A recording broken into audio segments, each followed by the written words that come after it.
Hello guys, internet of things के इस video lecture में आपका बहुत बहुत स्वागत। गाइस, जैसा कि आपको पता है कि आईओटी से related already 4 to 5 videos uploaded किए जा चुके हैं, राइट। एंड सीरीज को आगे बढ़ाते हुए आज हम लोग एक नए टॉपिक को डिस्कस करेंगे, राइट। और तो चलिए स्टार्ट करते हैं और देखते हैं कि आज के सेशन में हम लोग क्या चीज़ें डिस्कस करने वाले हैं। Okay, so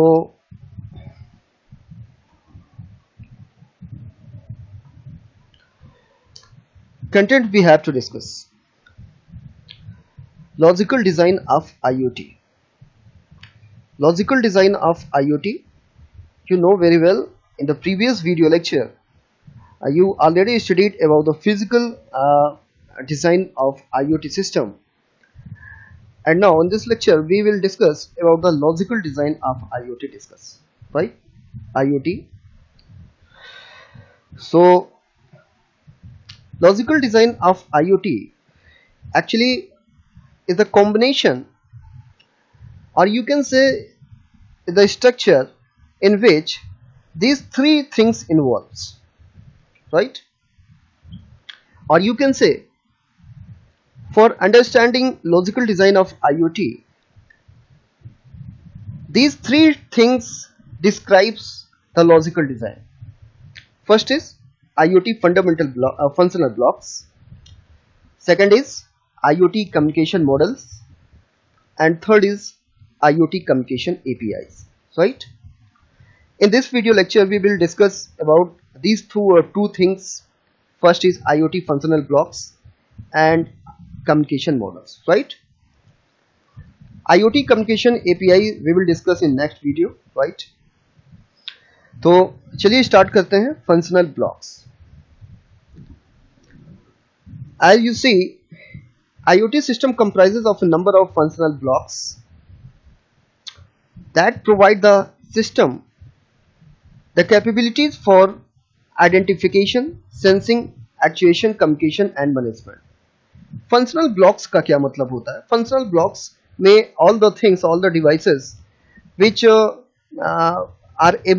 capable for the identification for another devices, as well as sensing data from the environment, right, performing actuations and performing communication between devices, as well as they provide management among those devices. Functional blocks, some devices in the functional blocks, just like devices.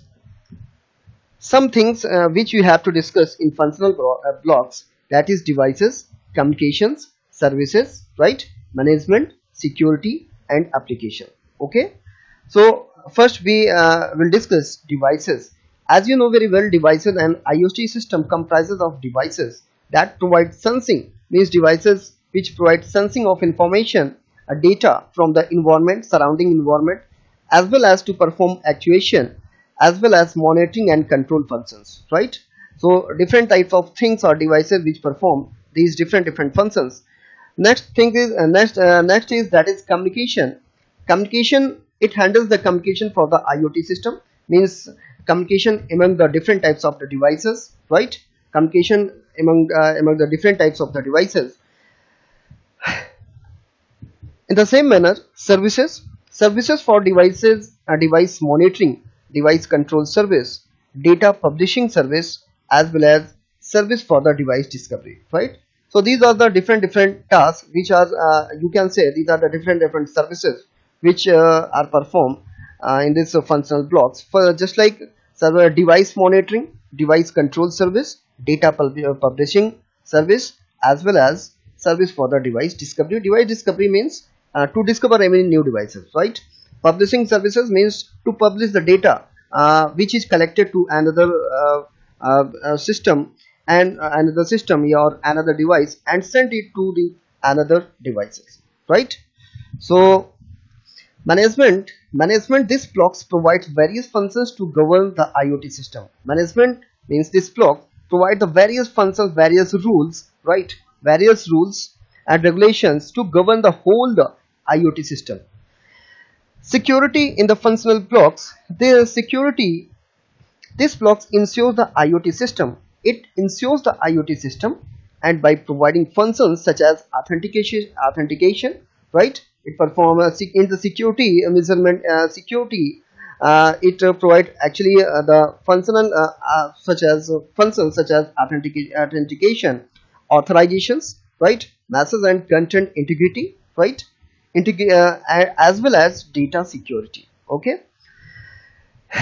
Next, application. This is an interface. This is a mediator, right? This is an interface that the users can use to control and monitor various aspects of the IoT system, right? To control and monitoring various aspects, various tasks of the IoT system, users or application is your different types of applications are used, right? And application provides a mediator, right? An interface, you can say, interface to perform these tasks. Applications also allows user to view the system status and to analyze the process data, right?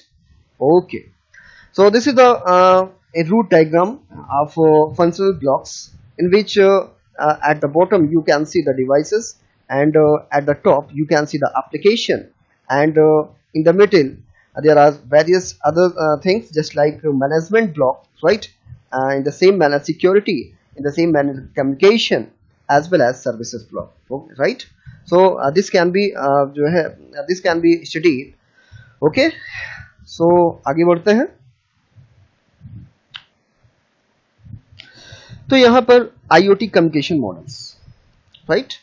IoT communication models. Communication model in IoT systems. Different types of communication models are used, right? First is request response model, right? And in the same manner you can see publish subscribe model, okay? And next is push pull model.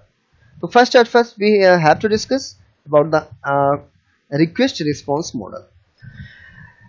As the name suggests, request response model.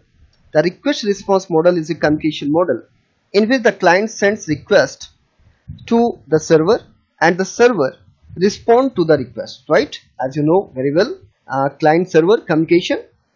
A client produce any request or generate any request, and that request is accepted to the server, and after that server process it and perform some activity, right?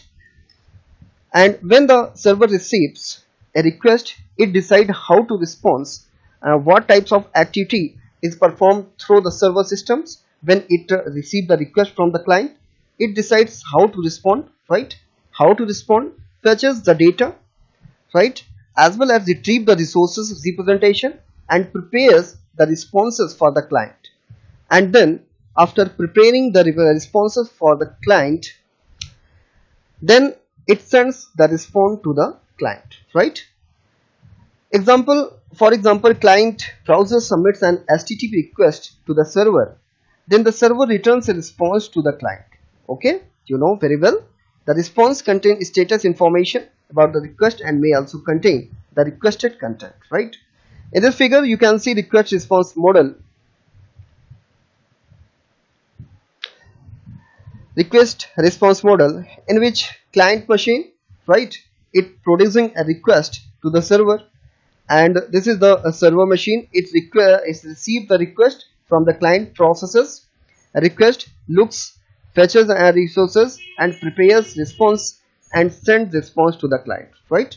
This is the resources which is first, this is the from which the information is first fetched to the server, and after that it is sent as a response to the client, right? Next, publish subscribe model. Publish subscribe is a communication model that involves publisher, brokers. In this model, actually three things here: publishers, brokers and consumers, right? Publishers, brokers and consumers. Publishers are the source of the data, means publishers are the source of the data. Publishers sends the data to the topics which are managed by the brokers, right? Publishers directly do not send the data directly to the customer or consumers, right? Publishers send the data to the topics which are managed by the broker, and publishers are not aware of the consumer, right? Consumers subscribed to the topic. Okay, consumers subscribe to the particular topic which are managed by the broker, right? And that particular topic is managed by the broker. When the broker receives the data for a topic from the publisher, it sends the data to all subscribed consumers, right? In this example, you can see about the publish subscribe model, where this is the publisher and this is the broker, right? You can see, and these are the various consumers or subscribers. Okay, and a topic is consumers directly take a topic from the brokers, right? These don't take directly from the publishers. Okay, so you can see, and after that, push pull model. Push pull model is communication model in which the data producer push the data to the queue and the consumer pull the data from the queues, right? This is the publisher, and a publisher pushes the data in the queue, right? Sends message to the queue, just like this, message push to the queues. This is the queue, right? And the okay, pushes the data to the queue, and the consumers pull the data from the queues. This is the consumer, and pushes the data from this queue. Message pulled from the queues, right? So in this model, producers do not need to be aware of the consumers, right? Producers do not need to be aware of the consumers. This is directly pushes to data to the queues, and consumer takes the data from the queue, right? So this is the push pull model. Okay. Okay, end of the slide. Okay guys, so this was a little description for the logical design of the IoT. Logical design of the IoT actually it contains these three things, right? IoT functional blocks you see, right? IoT communication models, but in this video lecture there is no any description for the IoT communication APIs, right? IoT communication APIs we will discuss in the next video, right? Okay, and okay तो इस तरीके से आपने देखा कि communication model sorry ये logical design of IoT के बारे में. Okay, so remaining for the part of the logical design of IoT we will discuss in next video, right? Okay, thank you, thanks for watching.